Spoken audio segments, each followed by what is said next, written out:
Hi, I'm Josh Kirschenbaum, and at PanAmerican Seed Company, we have an amazing assortment of delicious, unique vegetables and herbs for home gardeners and fresh market farmers. The reality is, we have a lot to keep track of, and I do not expect you to know that Wonderstar tomato is meant to be grown in the ground, or prism pepper can be grown in a container. So we've actually made it really easy for you to know where our products can be placed.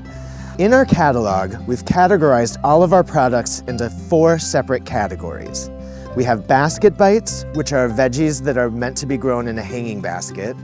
Our patio picks are varieties that are perfect for growing in patio containers. Our ground breakers are products that are meant to be grown in the ground. And our kitchen minis are our line of ultra compact veggies that a home gardener could grow on a sunny windowsill or on a countertop.